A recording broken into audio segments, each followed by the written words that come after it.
3 mistakes that you make that will make you or that made you fail GES 108. And if you're writing GES 108 this semester or you're retaking the course this semester, then I'll advise you to listen to number 3 because that is the most common mistake that students make. Alright, let's get into it. Mistake number 1, reading out of context.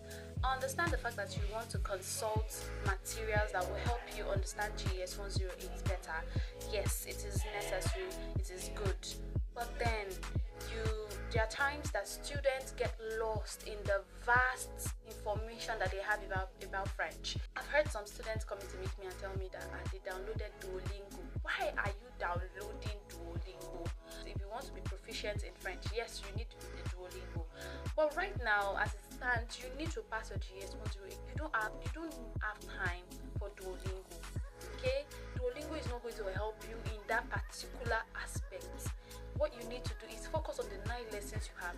Look for resources that is related to the topic that you are treating. If you are treating definite articles, look for resources on definite articles. If you're looking at pronouns, if you're looking at conjugation, look for resources that relate and do not move to other topics so that you will not get lost. Mistake number 2, panic and fear. This is very, very common. Yes, it happens when you do number 1.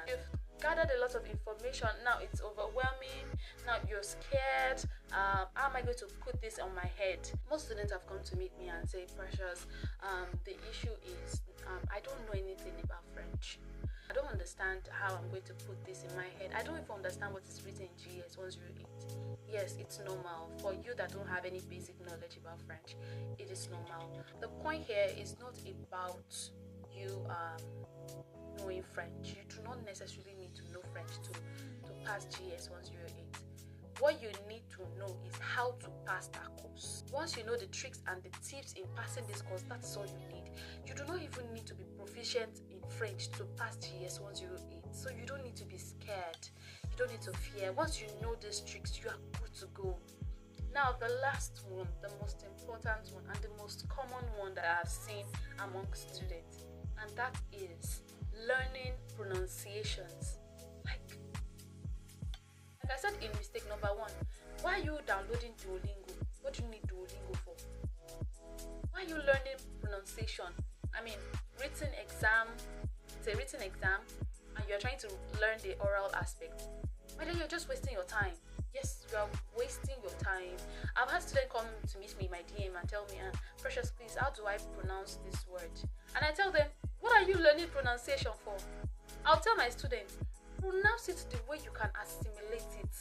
Rather than waste your time learning pronunciation, learn the spellings correctly, because in your examination, they're going to give you confusing options. They'll give you like similar answers that look alike, just few spellings that will be different. Few letters will be different. So tell me, if you don't learn the spellings, how are you supposed to pick the right option? So rather than waste your time learning how to pronounce it, the words, learn rather how to spell it so that it will help you. And yes, pronounce it anyhow you want to pronounce it.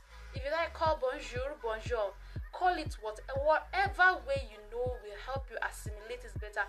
Pronounce it. Your priority here is passing GES 108. I'll see you guys next time with another tip or another trick that will help you pass your GES 108. Merci beaucoup. Au revoir.